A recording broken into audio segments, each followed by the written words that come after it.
Hi and welcome to Understanding Tics, the Basics. The idea of this short presentation is to help you understand what a tic is, where they come from, what can keep them going and how the tic cycle works. So let's begin by looking at what a tic is. Now you probably have a good idea of what one is because you live with them each day. But what is the definition of one?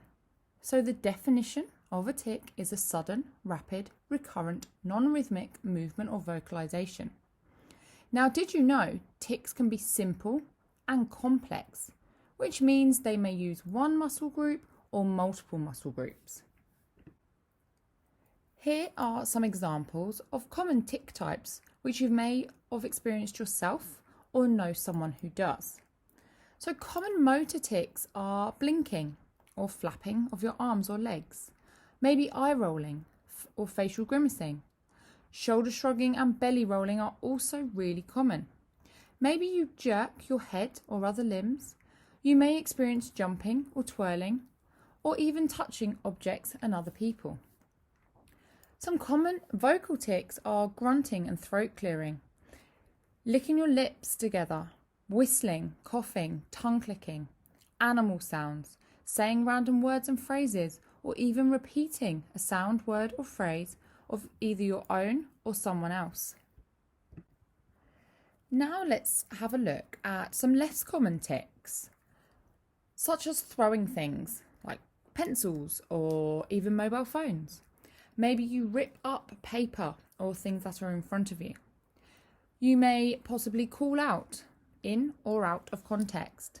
You may experience contextual tics, where tics happen based on the environment that they are in, what they have seen, or what they are thinking about. You may have experienced some snapping tics, where you snap pencils, rulers, and anything really that is of a material that can be broken. You may experience blocking, where you struggle to actually speak or move a limb for a period of time.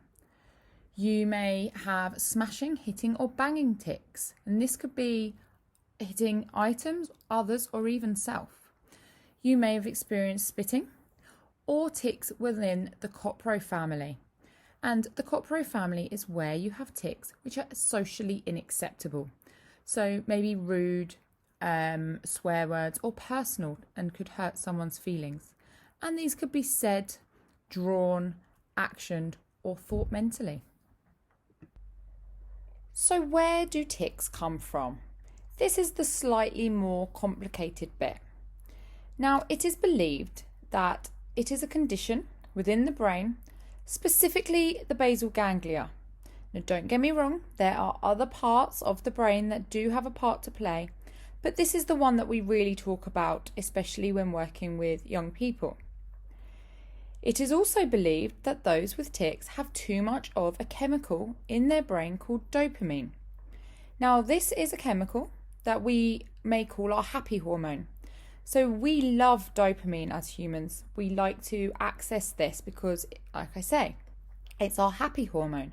However, it is also responsible for moving our messages around our brain and knowing when to start and stop. So it's a very important part of our brain cognition. However, I think this all sounds a bit complicated, don't you? So I'm going to describe it like this. The basal ganglia are the brain brakes and the dopamine is oil. And if you can imagine too much oil within your foot and a brake pedal, it might be a bit slippery and therefore we may not be able to put our foot fully on the brake. And this is the same with a tic popping through. If our brain brakes aren't working as much as they should in that moment because of that excess oil, then a tic may slip out. Now, like many things that go on within our brains, there is a cycle or a pathway or a loop. You may have heard these different terms before. But how and what is a tic cycle? A tic cycle starts with a premonitory urge. That's that funny feeling that you feel before a tic happens. Once you get the premonitory urge, your body will make a sound or do a movement that we call a tic, and that will give us relief from that premonitory urge. And then that will feed back to our brain, so our brain knows that next time they get that funny feeling, that premonitory urge, they can do the same action to get the relief again. And that goes on and around and around. Did you know that there are different types of tic conditions? We're not going to look at all of them today, but we're going to have a look at these three. Now, a provisional or transient tic disorder is really common.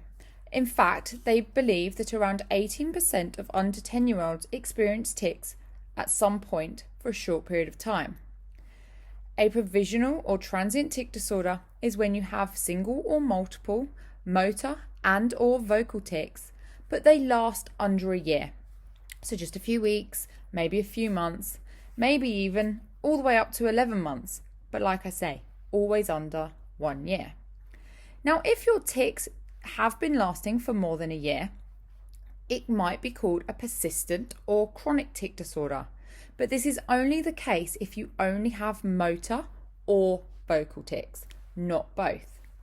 If you have motor and vocal tics that have lasted for more than a year, this would be deemed as Tourette's syndrome. Now, with all three of these different tic conditions, they all need to have begun before the age of 18. So I'm asking this question hypothetically, really, because I'm sure you may already be aware that no, tics aren't always visible.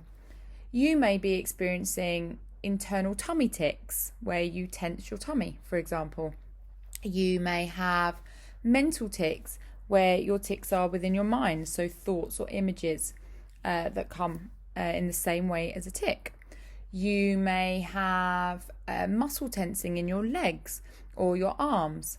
You may have tics within your hands, but that you disguise within other hand movements or actions that you may do.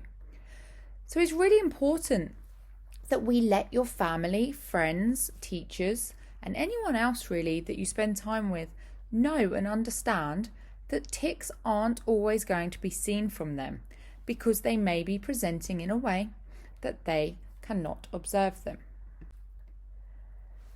Now, I'd also like us to quickly talk about the fact that tics change and that they increase and decrease. For some people, they may have tics that stay the same for long periods of time, with one or two changing. Some people have different tics each day, even each hour. Some people's tics can be really mild, depending on what season it is, or more severe, during summer, for example. Some people's tics can be okay at home or at school, but change when they get into a different environment.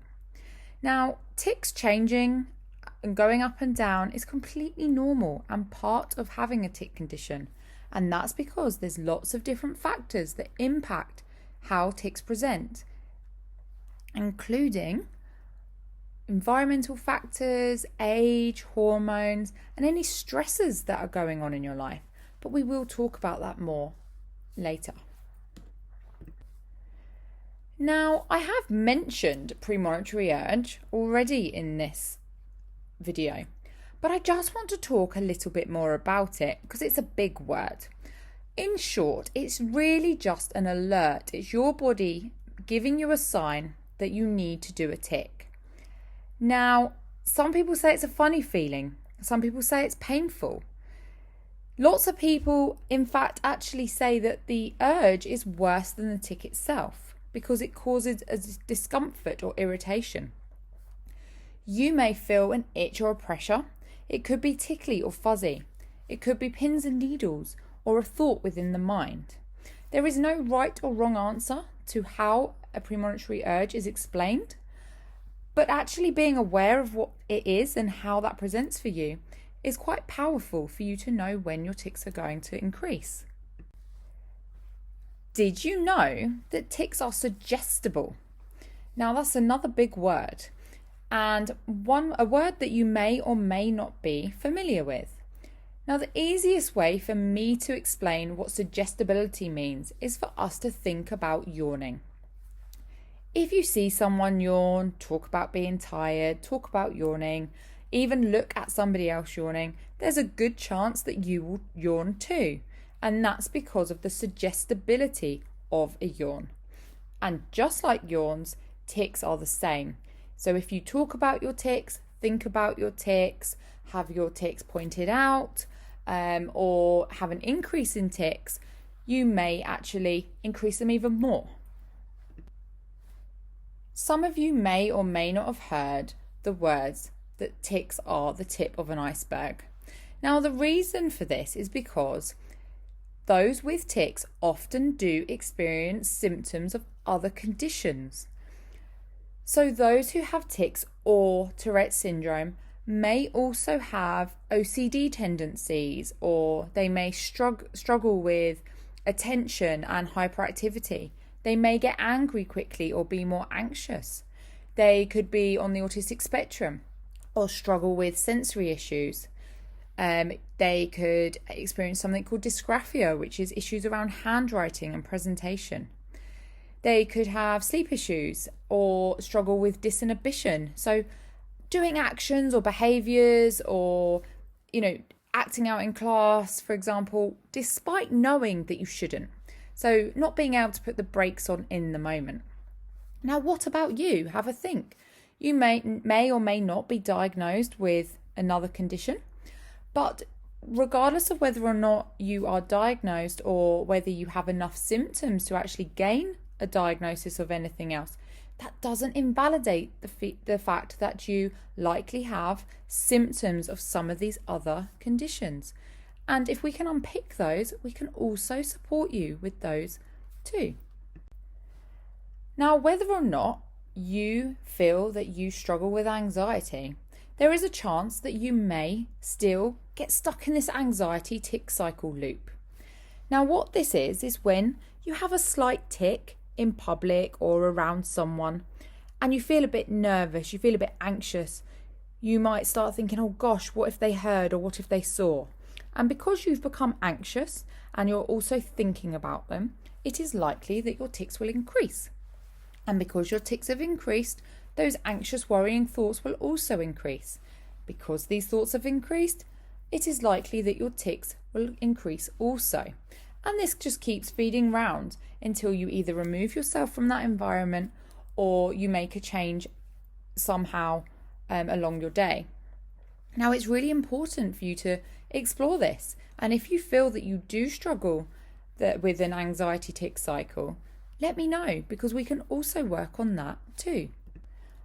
I now would just like to touch on environmental factors. I did mention this a little bit earlier, but what this is different things both internally and externally that can make your tics better or worse.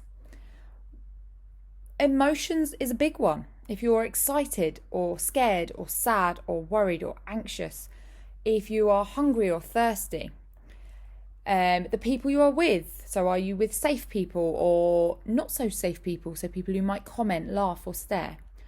Are you at home? Are you at school? Are you in public? Have you had too much sugar? Have you had a coffee? Have you had spicy food or a texture that makes you feel or change, internally? Are you talking or thinking about your tics? These are just a couple of things that can impact if your tics go up or down.